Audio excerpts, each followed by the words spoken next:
The subject of indulgences is one of the most misunderstood aspects of Catholic doctrine. Before discussing the biblical basis of it, we should deal with some common myths and misconceptions. Myths about indulgences. 1. A person can buy his way out of hell with indulgences. False repentance and sacramental confession, not indulgences, are the way to avoid going to hell when one has committed mortal sin. As we will see, indulgences remit only temporal penalties of sins that have already been forgiven, so they cannot stop an unrepentant, unforgiven person from going to hell.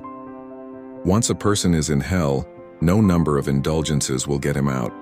The way to avoid hell is by appealing to and accepting God's mercy while still alive. After death, one's eternal fate is set. Hebrews 9:27.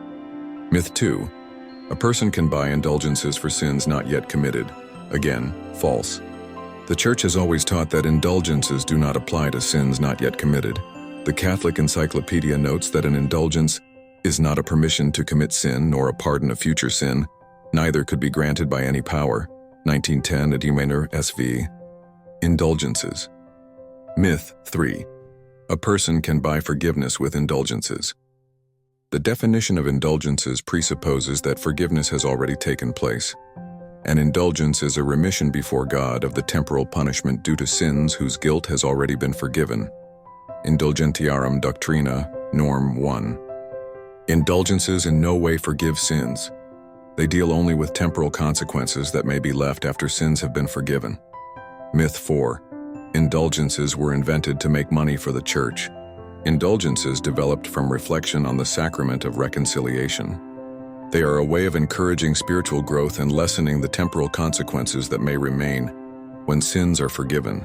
The roots of the practice go back centuries before money-related problems appeared. Myth 5. An indulgence will shorten one's time in purgatory by a fixed number of days. The Catholic Church does not teach anything about how long or short purgatory is.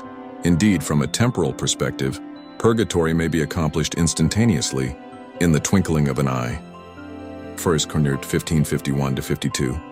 In such a case, indulgences could affect its intensity but not its temporal duration. The origin of this myth is the fact that in the past a certain number of days were attached to many indulgences. These were not days off in purgatory. Instead, they expressed the value of an indulgence by analogizing it to the number of days penance one would have done on earth under the penitential practices of the early Church. Moderns had lost touch with the ancient system, which made the reckoning of such days confusing. The practice was abolished in 1967 in Pope Paul VI's constitution Indulgentiarum Doctrina. Myth 6. A person formerly could buy indulgences.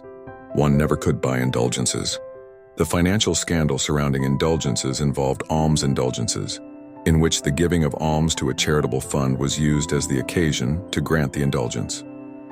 The practice was the same in principle as modern nonprofit organizations granting premium gifts and thank yous for donations. That is not the same as selling. The purpose of granting indulgences was to encourage people to do good things and to grow spiritually. Only one kind of indulgence involved alms, and giving alms in itself is a good thing. The Catholic Encyclopedia notes in its article on indulgences, among the good works which might be encouraged by being made the condition of an indulgence, almsgiving would naturally hold a conspicuous place.